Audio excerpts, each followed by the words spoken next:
Quid du marché allemand? Parce qu'il a quand même pas mal souffert et vous étiez très chaud pendant des années sur ce marché. Vous en êtes où? Ça marche encore ou pas? Alors, ça marche encore. Bien entendu, le marché allemand a souffert économiquement. Je pense Mhm. que c'était lié. C'est fini la purge ou pas? Ça continue? Non, c'est pas encore complètement fini. Il y a deux sujets. Il y a le sujet économique et il y a le sujet immobilier, mais qui sont très liés. Donc, l'Allemagne a fait partie des pays qui ont repricé, c'est-à-dire qui ont effectivement eu une baisse des valeurs immobilières dès 2022-2023. A priori, c'est plutôt derrière aujourd'hui. La bonne nouvelle à très court terme, c'est que la Chine est plutôt en prévision de croissance supérieure à ce qui était attendu. Donc ça devrait rejaillir aussi dans les mois qui viennent et dans les trimestres qui viennent sur l'Allemagne. Donc ça, c'est le premier point d'un point de vue macro. Après, on reste sur des fondamentaux très solides, hein. Mais vous avez des achats ou des en cours là-bas ou pas? Vous regardez des choses? Oui, on a un achat qui doit se conclure au courant du mois de juin. Donc on continue effectivement à investir. On a investi l'année dernière.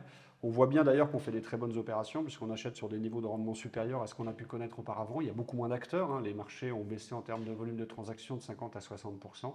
Donc oui, on achète. On va acheter un actif plutôt industriel, hein, c'est ce qu'on achète aujourd'hui en Allemagne, avec des baux qui sont très longs, puisque c'est 20 ans ferme, comme le dernier qu'on a fait l'année dernière.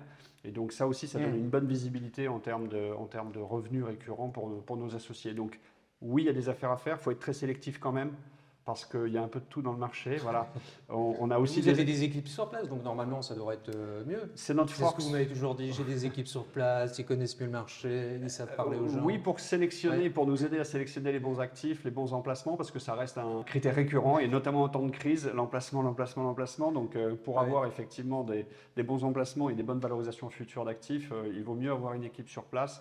Et oui, on a une vingtaine de personnes à Francfort depuis plus d'une quinzaine d'années maintenant, et donc on a cette chance d'avoir cette très très bonne connaissance. Mais la bonne connaissance n'empêche pas d'avoir un marché compliqué.